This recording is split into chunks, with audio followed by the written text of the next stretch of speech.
బేతాళ కథ. కర్మ పరిపాకం. విసుగు చెందని విక్రమార్కుడు చెట్టు వద్దకు తిరిగి వెళ్లి చెట్టుపై నుంచి శవాన్ని దించి భుజాన వేసుకుని ఎప్పటిలాగే మౌనంగా శ్మశానం కేసి నడవసాగాడు. అప్పుడు శవంలోని బేతాళుడు, రాజా, ఈ వేళ కాని వేళ నీవీ విధంగా ఈ శవాన్ని మోస్తున్నావంటే నీ కర్మ పరిపాకం చెందకపోవటమే కారణమని తోస్తోంది. పూర్వం నీలాగే ధనగుప్తుడనేవాడు తరించటానికి ఎన్నో అవకాశాలు లభించి కూడా కర్మ పరిపాకం కానందున ఎన్నో హీన జన్మలెత్తాడు. శ్రమ తెలియకుండా ఆ ధనగుప్తుడి కథ చెబుతాను విను అంటూ ఈ విధంగా చెప్పసాగాడు. ధనగుప్తుడు కాశీనగరంలో వ్యాపారం చేసుకునేవాడు. వ్యాపార దక్షత కలవాడు కావటం చేత ధనం పుష్కలంగా గడించాడు. ధనార్జనకు తగ్గట్టు ధనగుప్తుడికి దైవభక్తి, ధర్మపరత్వము కూడా ఉండేవి. ఎప్పుడూ బేదలకు దానాలు చేసేవాడు. యతులకు, సన్యాసులకు ఆతిథ్యమిచ్చేవాడు. అతనికి 3 కొడుకులుండేవారు.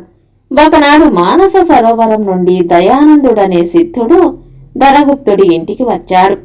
ధనగుప్తుడు ఆయనకు భక్తితో పాదపూజ చేసి ఆతిథ్యమిచ్చాడు. అతని నిష్కపటమైన భక్తి శ్రద్ధలు చూసి సంతోషించి సిద్ధుడు ధనగుప్తుడిని ఏకాంతంగా దగ్గరికి పిలిచి, నాయనా, నీకు తరించే దారి చూపమంటావా అని అడిగాడు.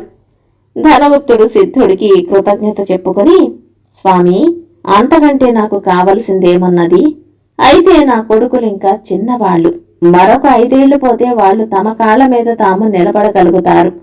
అప్పుడు నాకు తరించే మార్గం ఉపదేశింతురు గాని అన్నాడు. సిద్ధుడు సరే అలాగే కాని అని చెప్పి తన దారిన తాను వెళ్లిపోయాడు. ఇది జరిగిన 6 మాసాలకే ధనగుప్తుడు గుండె జబ్బు వచ్చి మరణించాడు. అతని కొడుకులు చిన్నపిల్లలు కావటం చేత వారికి వ్యాపారం గొడవలు తెలియలేదు. వారికి తోడ్పడే మిష మీద 10 మంది చేరి వారి ధనమంతా తినేశారు. వ్యాపారం మూలపడేసరికి ధనగుప్తుడి కొడుకులు 2 గిత్తలను కొని వ్యవసాయం సాగించారు. వారికి అందులో కొంత కలిసి వచ్చింది. ఏదో ఒక విధంగా వారు కాలక్షేపం చేస్తూ వచ్చారు. ధనగుప్తుడు చెప్పిన 5 ఏళ్ల గడువు తీరగానే దయానంద సిద్ధుడు మళ్లీ వచ్చాడు. ధనగుప్తుడు చనిపోయాడని అతని కొడుకుల ద్వారా తెలుసుకుని సిద్ధుడు తిరిగి వెళ్లిపోతూ బయట ఉన్న పశువుల కొట్టంలో ఉన్న ఒక గిత్తను చూసి అది ధనగుప్తుడే అని తెలుసుకున్నాడు. ఆయన ఆ గిత్తను సమీపించి దానిపై కమండలోదకం చల్లి, నాయనా, ఇప్పుడైనా తరుణోపాయం చెప్పమంటావా అని అడిగాడు. ఆ గిత్త మనుష్య భాషలో, స్వామి, మరొక 5 సంవత్సరాలు ఆగండి. నేను లేని కారణం చేత నా కొడుకులు వ్యాపారంలో దెబ్బతిని వ్యవసాయం మొదలుపెట్టారు. నా సహాయంతో వాళ్లకు వ్యవసాయం కాస్త గిట్టుబాటుగా ఉంటున్నది. మరో 5 ఏళ్లు ఇలాగే సహాయపడ్డానంటే వాళ్ల కాళ్ల మీద వాళ్లు నిలబడతారు అన్నది. సరే అలాగే కాని అంటూ సిద్ధుడు వెళ్లిపోయాడు. సిద్ధుడు వెళ్లిన కొద్ది కాలానికే ఆ గిత్త రోగం వచ్చి చనిపోయింది. అది మొదలు ధనగుప్తుడి కొడుకులకు వ్యవసాయంలో నష్టం వచ్చింది. కారణాంతరాలు కూడా ఏర్పడటం వల్ల వాళ్ళు ఉన్న కాస్త పొలము, ఇల్లు పోగొట్టుకుని ఊరి చివర చిన్న పాక ఒకటి వేసుకుని కూలి చేసుకుంటూ పొట్టపోసుకోసాగారు. మళ్లీ 5 సంవత్సరాలు కాగానే సిద్ధుడు గిత్త రూపంలో ఉన్న ధనగుప్తుడిని వెతుక్కుంటూ వచ్చాడు. ధనగుప్తుడి కొడుకులు ఊరి బయట పాకలో ఉన్నట్టు విని ఆయన అక్కడికి వచ్చేసరికి ఒక కుక్క బొయ్యమని అరుస్తూ ఆయన మీదికి వచ్చింది. సిద్ధుడు దానిపై కమండలోదకం చల్లి, ఏమి నాయనా, ఎప్పటికైనా ఉపదేశం పొందుతావా అని అడిగాడు. ఇంకొక 5 సంవత్సరాలు ఆగండి స్వామి, నా కొడుకులు కూలి చేసుకుని కాస్త వెనకేసుకుంటున్నారు. యాచకులు, దొంగలు రాకుండా నేను కాపలా కాస్తున్నాను. 5 ఏళ్లు ఇలా కాపాడానంటే ఆ తరువాత వాళ్ల కాళ్లపైన వాళ్లే నిలబడతారు అన్నది కుక్క మనిషి భాషలో. సరే అలాగే కాని అంటూ సిద్ధుడు వెళ్లిపోయాడు. కొద్ది రోజులకి ఆ కుక్క కూడా చనిపోయింది.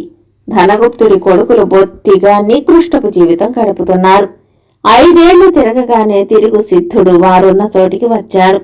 కుక్క విషయం ఆయన విచారించగా ధనగుప్తుడి కొడుకులు అది 4-5 ఏళ్ల క్రితం రోగం వచ్చి చనిపోయినట్టు చెప్పారు.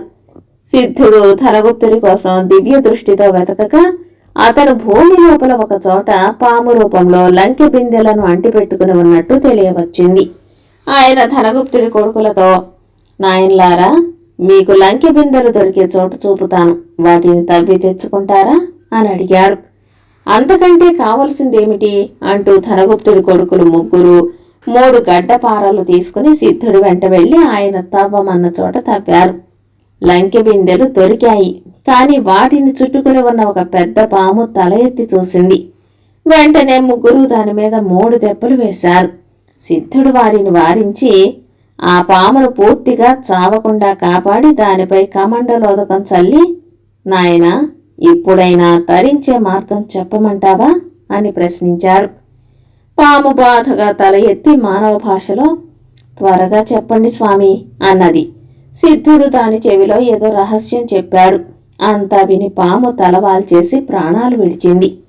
ధనగుప్తుడి కొడుకులు ఆ లంకి బిందెలు పట్టుకుపోయి తిరిగి ఆస్తిపాస్తులు సంపాదించి బాగుపడ్డారు. బేతాళుడి కథ చెప్పి, రాజా, నాకొక సందేహం. పాము జన్మ కన్నా కుక్క జన్మ, దానికన్నా పశువు జన్మ, దానికన్నా మానవ జన్మ ఉత్తమమైనవి కదా. ఉత్తమ జన్మలెత్తినప్పుడు కూడా ధనగుప్తుడికి తరించాలని లేని తాహతహ పాము జన్మలో ఎందుకు కలిగింది? అతను ఇంకా హీన జన్మలెత్తవలసి వస్తుందని భయపడ్డాడా, లేక లంకె బిందెలు పొందాక తన కొడుకులకు తన సంరక్షణతో ఇక అవసరం ఉండదనుకున్నాడా? ఈ సందేహానికి సమాధానం తెలిసి కూడా చెప్పకపోయావో నీ తల పగిలిపోతుంది అన్నాడు. దానికి విక్రమార్కుడు, ధనగుప్తుడి మనసు మారడానికి హీన జన్మలెత్తానన్న భయమూ కారణం కాదు, ఇక ముందు తన కొడుకులకు తన సంరక్షణ అవసరం ఉండదన్నది కారణం కాదు. కొడుకులపై గల మమకారమే అతన్ని తరించనివ్వకుండా చేసింది. ఆ మమకారం చేతనే అతను కుక్క జన్మ ఎత్తి కూడా తాను హీన జన్మ ఎత్తినందుకు విచారించలేదు. ఇక సంరక్షణ మాటకు వస్తే అతను ఎంతగా సంరక్షించినా అతని కొడుకుల స్థితి అంతకంతకు దిగజారిపోయిందే కాని అణుమాత్రమైనా మెరుగు కాలేదు. అందుచేత ధనగుప్తుడిలో అసలైన పరివర్తనకు కారణం కొడుకులపై మమకారం పోవటం. దానికి కారణం వారు అతన్ని కొట్టిన చావు దెబ్బలు అన్నాడు. రాజుకి ఈ విధంగా మౌనభంగం కలగగానే బేతాళుడు శవంతో సహా మాయమై తిరిగి చెట్టెక్కాడు. కథ కంచికి మనమింటికి.